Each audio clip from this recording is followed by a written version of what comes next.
Assalamualaikum warahmatullahi wabarakatuh. Perkenalkan, nama saya Rianto Dwi Nugroho, NIM 1805520095. Ingin mengajukan tugas akhir semester dari dosen pengampu Pak Arif Himawan Dwi Nugroho, mata kuliah Audit Manajemen, program studi akuntansi Fakultas Ekonomika dan Bisnis Universitas Tekubang Unisbank Semarang. Yang kita bahas adalah materi audit sumber daya manusia, yang diambil buku referensinya dari Audit Manajemen Prosedur dan Implementasi edisi 2 IBK Bayangkara. Referensi yang saya ambil untuk meringkas materi berikutnya: peran fungsi SDM terhadap keberhasilan perusahaan. Maka perlu dilakukan penilaian untuk memastikan apakah fungsi ini telah mampu memberikan kontribusi terbaik kepada perusahaan, yang meliputi terpenuhinya sumber daya manusia yang memenuhi kualifikasi perusahaan. Berikutnya, proses sumber daya manusia telah berjalan dengan baik, wajar, dan objektif. Berikutnya, pemberdayaan sumber daya manusia menjadi bagian utama dalam pengelolaan sumber daya manusia. Selanjutnya, menjadikan kepuasan kerja karyawan sebagai bagian dari keberhasilan perusahaan dan sederet permasalahan lain yang berhubungan dengan sumber daya manusia. Itu adalah peran fungsi sumber daya terhadap keberhasilan perusahaan. Berikutnya materi yang saya bahas yaitu manfaat dari audit sumber daya manusia, yaitu mengidentifikasi kontribusi dari Departemen Sumber Daya Manusia terhadap organisasi, meningkatkan citra profesional Departemen Sumber Daya Manusia, memperjelas tugas-tugas dan tanggung jawab Departemen SDM. Berikutnya, mendorong tanggung jawab dan profesionalisme yang tinggi karyawan Departemen Sumber Daya Manusia, mendorong terjadinya keragaman kebijakan dan praktik-praktik sumber daya manusia, menemukan masalah-masalah krisis dalam bidang sumber daya manusia, memastikan ketaatan terhadap hukum dan peraturan dalam praktik sumber daya manusia, menurunkan biaya sumber daya manusia melalui prosedur sumber daya manusia yang lebih efektif. Memberikan evaluasi cermat terhadap sistem informasi sumber daya manusia.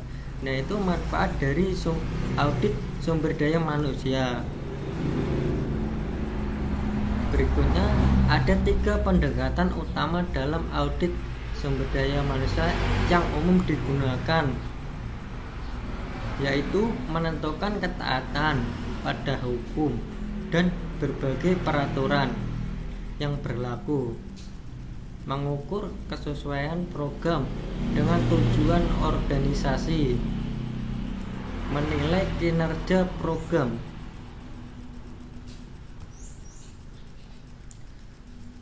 Ada 5 tahapan yang harus dilakukan dalam audit manajemen dan audit sumber daya manusia, yaitu audit pendahuluan, review dan pengendalian SDM, yaitu review dan pengujian pengendalian manajemen atas program-program sumber daya manusia. audit tindak lanjut, pelaporan, dan tindak lanjut. Nah, ini audit pendahuluan ini menekankan auditnya pada pencarian informasi, latar belakang, dan gambaran umum terhadap program dan aktivitas sumber daya manusia yang diaudit. Itu adalah audit pendahuluan. Sedangkan yang audit lanjutan dari temuan audit yang diperoleh audit meringkas dan melakukan pengelompokan terhadap temuan tersebut ke dalam kelompok kondisi, kriteria, penyebab, dan akibat. Itu yang audit lanjutan. Yang tindak lanjut merupakan implementasi dari rekomendasi yang diajukan auditor. Manajemen dan auditor harus sepakat dan secara bersama-sama dalam melaksanakan tindak lanjut perbaikan tersebut. Pada dasarnya keputusan untuk melakukan tindak lanjut sepenuhnya ada pada manajemen, tapi dalam pelaksanaan auditor mendampingi agar tindak lanjut tersebut berjalan sesuai rekomendasi yang diajukan dan dapat mencapai tujuannya. Nah, itu ada 5 tahap, itu beserta keterangannya. Berikutnya, kriteria merupakan standar norma yang menjadi pedoman bagi setiap individu dan kelompok dalam organisasi dalam bertindak. Penyebab merupakan pelaksanaan program-program sumber daya manusia dan organisasi yang menyebabkan terjadinya kondisi SDM yang ada saat ini. Akibat merupakan suatu yang harus ditanggung dan dinikmati perusahaan karena terjadinya perbedaan aktivitas yang seharusnya dilakukan berdasarkan kriteria dengan aktivitas aktual berasal dari penyebab positif dapat menguntungkan perusahaan, sedangkan akibat yang timbul dari penyebab negatif akan merugikan perusahaan. Materi yang selanjutnya yaitu bahas beberapa hal yang berhubungan dengan sistem pengendalian manajemen yang harus diperhatikan oleh auditor dalam audit sumber daya manusia, antara lain tujuan dari program atau aktivitas dari sumber daya manusia harus dinyatakan dengan jelas dan tegas. Kualitas dan kuantitas dari sumber daya manusia melaksanakan program atau aktivitas. Kualifikasi dari sumber daya manusia yang terlibat menjadi sasaran dari program atau aktivitas sumber daya manusia yang dilaksanakan. Anggaran program, pedoman metode kerja, persyaratan kualifikasi, spesifikasi dan deskripsi pekerjaan, standar ukuran kinerja program. Nah, itu beberapa hal yang berhubungan dengan sistem pengendalian. Yang berikutnya, ruang lingkup audit sumber daya manusia dibagi ke dalam 3 kelompok sesuai dengan administrasi aset tetap pada umumnya, yaitu peroleh, penggunaan, dan penghentian sebagai berikut. Rekrutmen atau sumber daya manusia, mulai dari awal proses perencanaan kebutuhan sumber daya manusia hingga proses seleksi dan penampilan. Pengelolaan pemberdayaan sumber daya manusia meliputi semua aktivitas pengelolaan sumber daya manusia setelah ada di perusahaan, mulai dari pelatihan dan pengembangan sampai penilaian kinerja karyawan.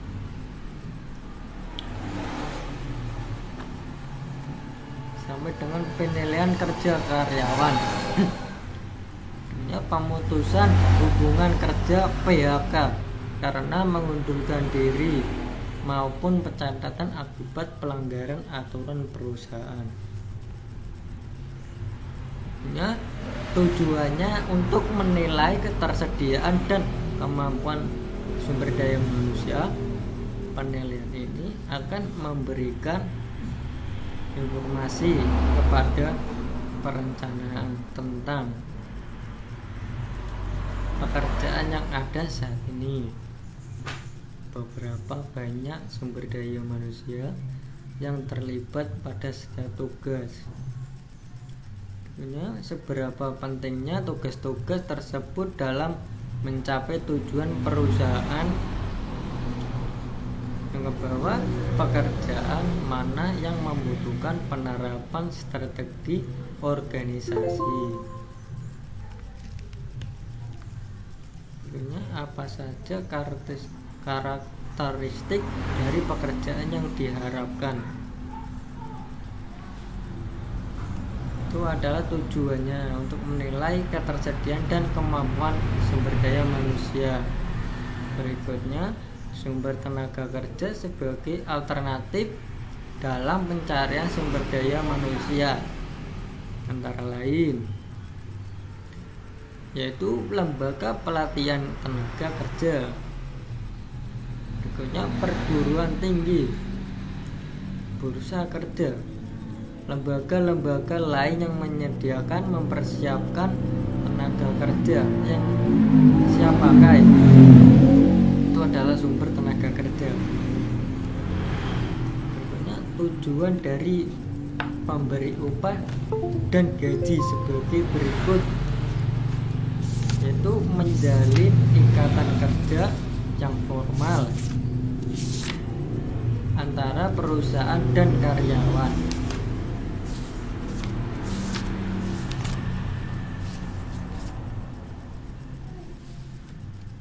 Yaitu yang bawahnya mencapai kepuasan kerja karyawan.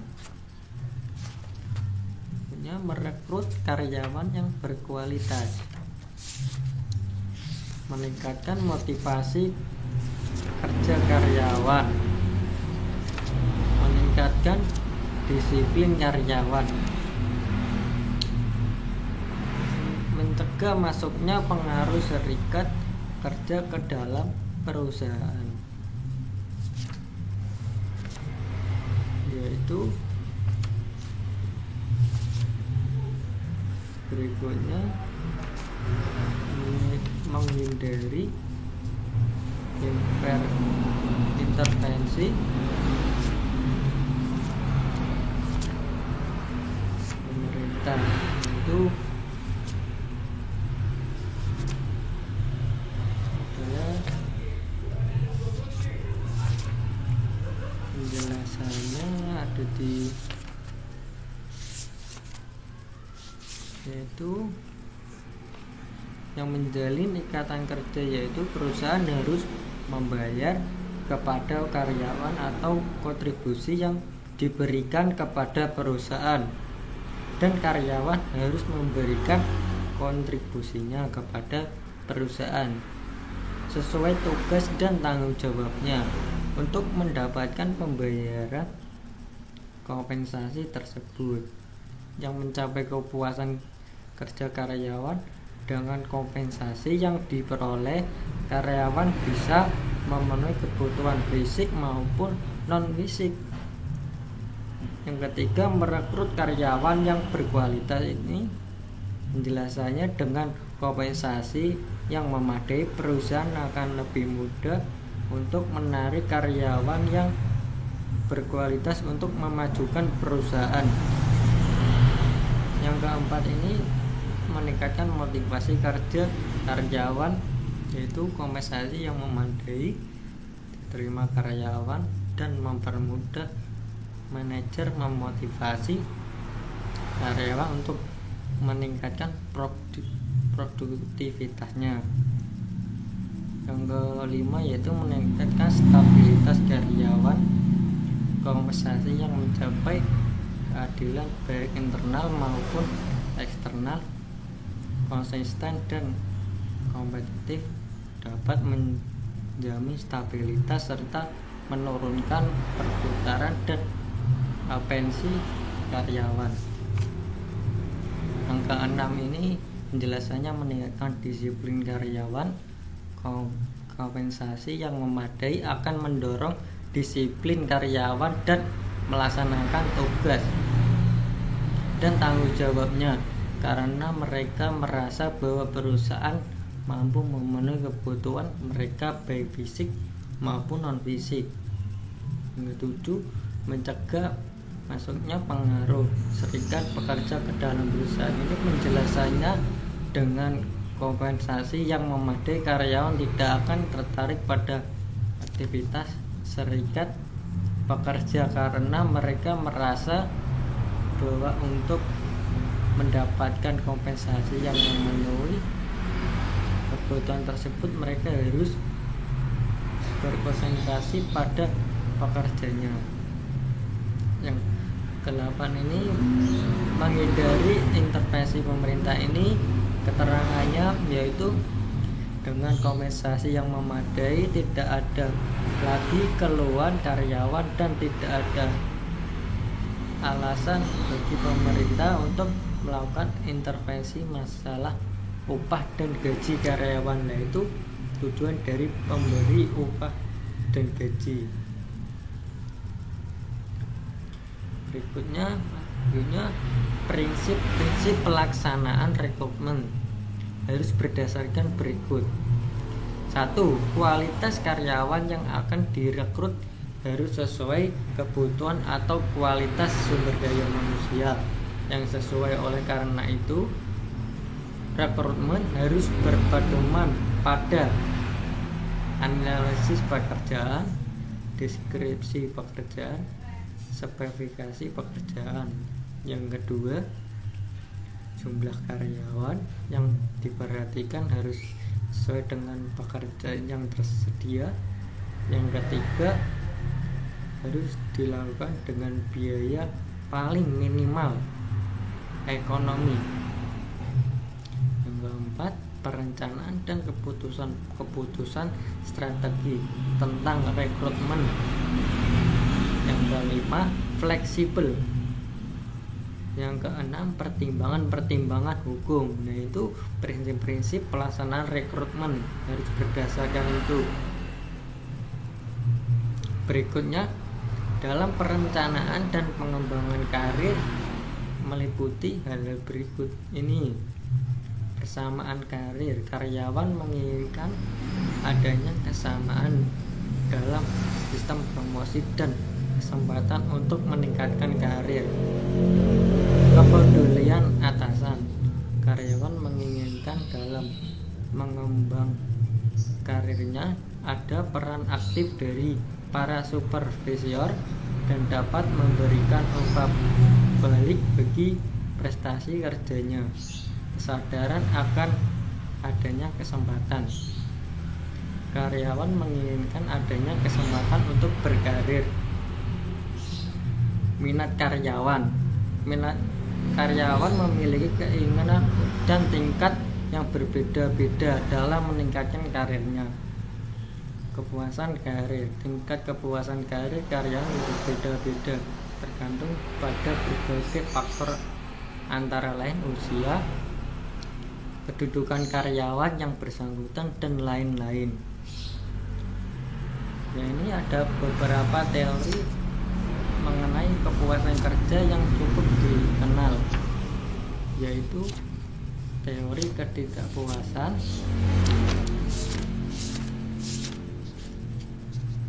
teori ketidakpuasan ini penjelasannya, teori ini mengukur kepuasan kerja seseorang dengan menghitung selisih antara sesuatu. Teori mengukur terjadi kenyataan yang dirasakan karyawan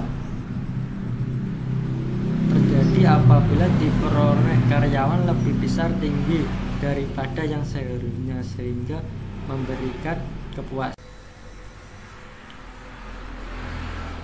Ini teori tidak kepuasan. Ini teori ini mengukur kepuasan kerja seseorang dengan menghitung selisih antara sesuatu yang seharusnya terjadi dengan kenyataan yang dirasakan karyawan. Diferensi positif terjadi apabila yang diperoleh karyawan lebih besar tinggi daripada yang seharusnya, sehingga memberikan kepuasan yang lebih besar pada karyawan tersebut. Sedangkan diferensi negatif jika terjadi sebaliknya. Yang dua, teori keadilan. Teori ini mengatakan bahwa kepuasan tergantung dari ada atau tidaknya keadilan dalam bekerja. Berdasarkan teori ini, kepuasan dipengaruhi oleh input sesuatu yang mendukung pekerjaan seperti pendidikan, pengalaman, kecakapan, beban kerja, dan sebagainya. PS output, sesuatu yang dianggap bernilai yang diterima karyawan seperti gaji dan kompensasi finansial lainnya, penghargaan, promosi, dan sebagainya. Karyawan akan selalu membandingkan rasio input output dirinya dengan rasio input output orang lain. Bila perbandingan ini seimbang, berarti telah terjadi keadilan. Jika terjadi sebaliknya, berarti terjadi ketidakadilan. Itu teori keadilan. Yang ketiga, teori dua faktor. Nah, ini teori dua faktor ini definisinya yaitu teori ini menganggap kepuasan kerja dan ketidakpuasan sebagai hal yang berbeda dan mengelompokkan karakteristik pekerjaan menjadi dua, yaitu staffistus motivator dan distatifis. Kelompok statifis merupakan faktor-faktor atau situasi yang dibutuhkan sebagai sumber kepuasan kerja, seperti pekerjaan yang menarik, penuh tantangan, kesempatan berprestasi, kesempatan memperoleh penghargaan dan promosi. Terpenuhinya faktor-faktor tersebut akan menimbulkan kepuasan. Tetapi jika tidak terpenuhi, tidak selalu menimbulkan ketidakpuasan. Kelompok dissatisfied merupakan faktor-faktor yang menjadi sumber ketidakpuasan seperti gaji atau upah, pengawasan, hubungan antar pribadi, kondisi kerja, dan status. Jika faktor ini tidak terpenuhi, karyawan akan merasa tidak puas. Tetapi jika besarnya faktor ini memadai untuk memenuhi kebutuhannya, karyawan tidak akan kecewa walaupun belum terpuaskan. Apakah perusahaan telah memberikan kepuasan karyawan? Ini dan hal yang dapat beberapa sebagai indikator kepuasan kerja karyawan seperti tingkat absensi dan perputaran karyawan yang rendah, motivasi serta loyalitas karyawan yang tinggi, kecelakaan kerja yang rendah, produktivitas karyawan tinggi, dan beberapa indikator lainnya. Descriptive Index ini menyajikan beberapa faktor yang menyebabkan kepuasan kerja, yaitu faktor tersebut sebagai berikut: 4. Bekerja yang tepat, membayar yang sesuai, organisasi dan manajemen, supervisi yang tepat, pekerjaan yang tepat.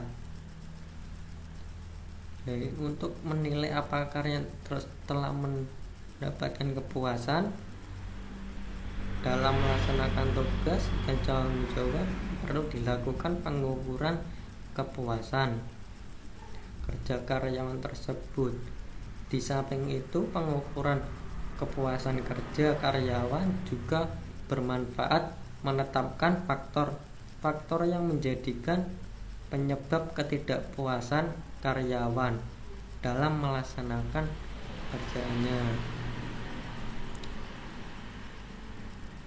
Hal ini penting karena indikasi permasalahan dapat dirancang program berikut untuk meminimalkan pengaruh negatif dan penyebab kepuasan tersebut. Nah, itu beberapa teori mengenai kepuasan kerja yang cukup dikenal. Ada 3: teori ketidakpuasan, teori keadilan, dan teori 2 faktor. Itu beberapa teori. Selanjutnya, nah ini beberapa faktor yang menyebabkan kepuasan kerja ini ada 5. Yang pertama, tempat bekerja yang sesuai, pembayaran yang sesuai, organisasi dan manajemen. Yang keempat, supervisi yang tepat. Yang kelima, pekerjaan yang tepat. Nah, ini beberapa faktor yang menyebabkan kepuasan kerja. Nah, ini selanjutnya yaitu untuk mengendalikan kelelahan, perusahaan dapat melakukan beberapa tindakan, misalkan pelatihan dan penyegaran maupun langkah berikut: peningkatan partisipasi dalam pengambilan keputusan, memberikan kesempatan yang lebih besar kepada karyawan dalam pengambilan keputusan, merencanakan, mengimplementasikan, dan mengendalikan rencana. Nah, ini yang dibuat dapat menjadi motivasi intrinsik dan penghargaan yang sangat berarti dalam meningkatkan kepuasan kerja karyawan. Hal ini dapat mengurangi tingkat stres yang dihadapi karyawan dalam melaksanakan tugas dan tanggung jawab. Nah, itu yang pertama. Yang kedua itu strategi manajemen stres pribadi. Beberapa hal yang sangat bermanfaat dalam strategi stres karyawan secara pribadi antara lain manajemen waktu, pola makan yang sehat, olahraga teratur, serta dalam kelompok sosial dan sebagainya. Nah, itu untuk mengendalikan kelelahan kerja perusahaan itu mengikuti langkah-langkah itu 2: dengan partisipasi, stres manajemen stres pribadi. Nah, itu Kedua itu peningkatan partisipasi dan strategi manajemen stres pribadi.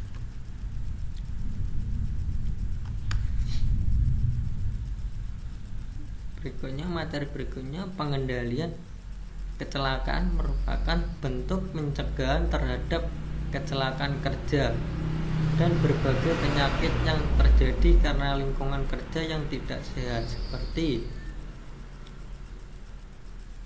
menempatkan penjaga rambu-rambu di dekat mesin. 2. Menyediakan pegangan pada tangga. 3. Kacamata dan helm pelindung. 4. Lampu peringatan.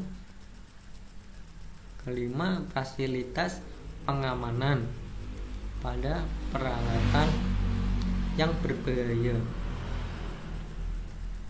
6. Penghentian pekerjaan secara otomatis. 7. Mekanisme perbaikan diri. Nah, ini biasanya setiap perusahaan ini menerapkan agar pencegahan ini tidak terjadi kecelakaan pada saat kerja. Ini ada ini itu mendapatkan penjaga, menyediakan pegangan dan tangga, teman saya, dan helm pelindung, lampu peringatan, fasilitas pengaman.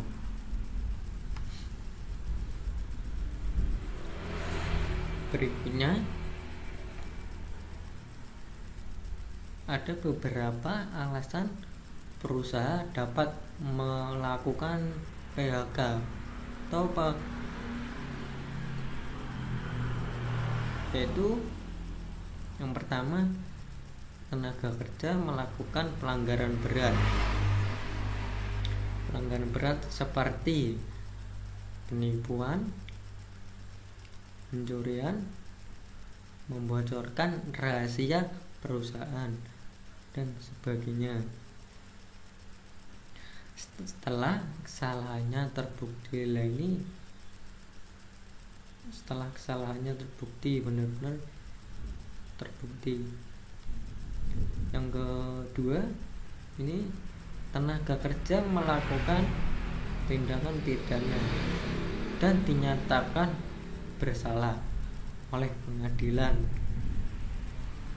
Jadi, tenaga kerja ini melakukan tindakan pidana, dinyatakan bersalah oleh pengadilan. 3. Itu tenaga kerja melakukan pelanggaran terhadap perjanjian kerja bersama setelah mendapatkan surat peringatan terlebih dahulu sebanyak 3 kali berturut-turut. Berarti ini pelanggarannya sudah sebanyak 3 kali. Tenaga kerja mengundurkan diri secara sukarela. Berarti ini si tenaga kerja ini mengundurkan diri secara sukarela, itu secara ikhlas. Yang berikutnya, bawahnya perusahaan pilot. Nah, perusahaan pilot ini biasanya perusahaan yang sedang masa-masa bangkrut atau masa-masa keuangan yang kurang baik biasanya si perusahaan tersebut. Tenaga kerja memasuki pensiun ini berarti sudah memasuki masa-masa tua biasanya sih, dikarenakan masa umur pensiun itu berat. Berikutnya, perusahaan tutup karena melakukan peningkatan efisiensi. Nah, itu berapa alasan perusahaan dapat melakukan PHK.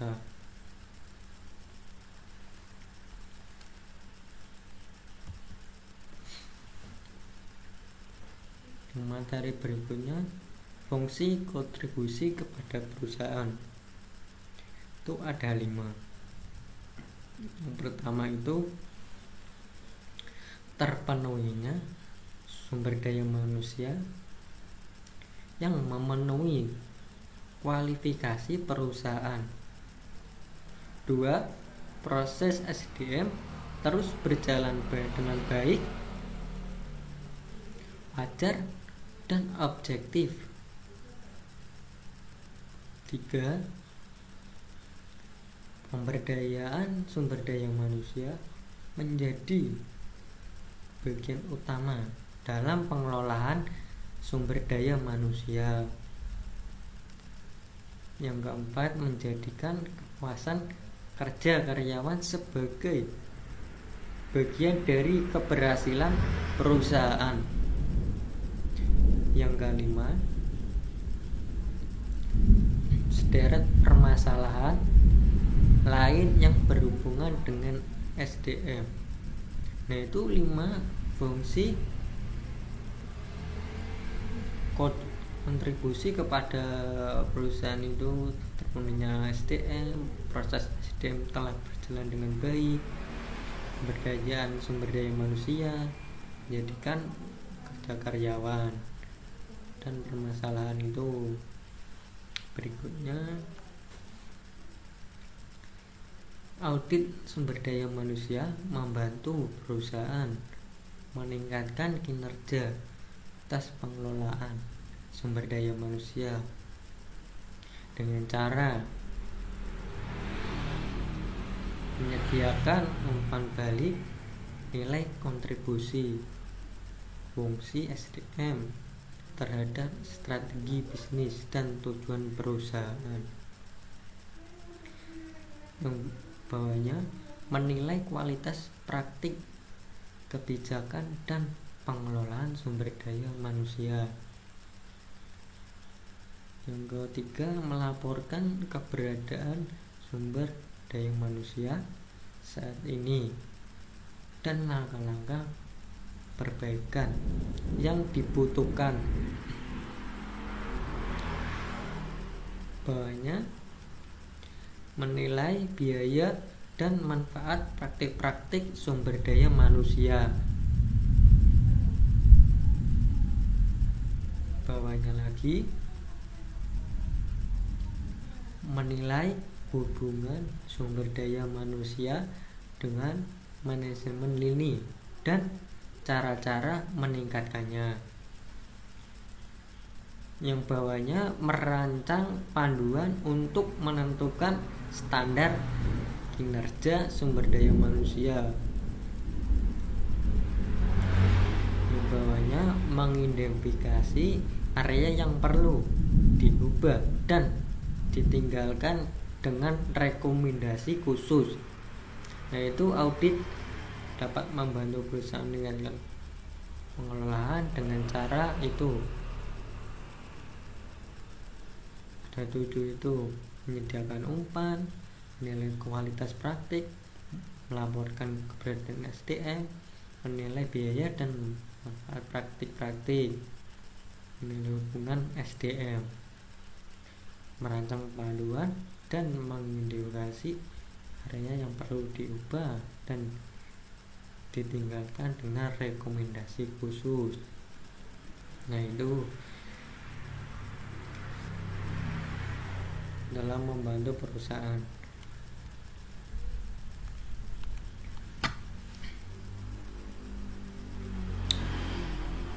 Sekian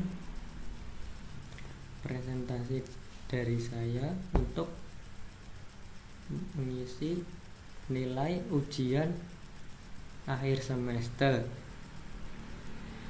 Dan pada kali ini saya mengambil buku dari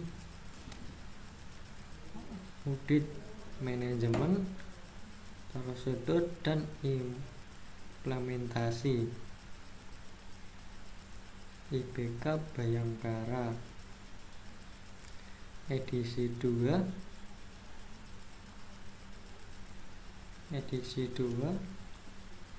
penerbit Salam Bamban.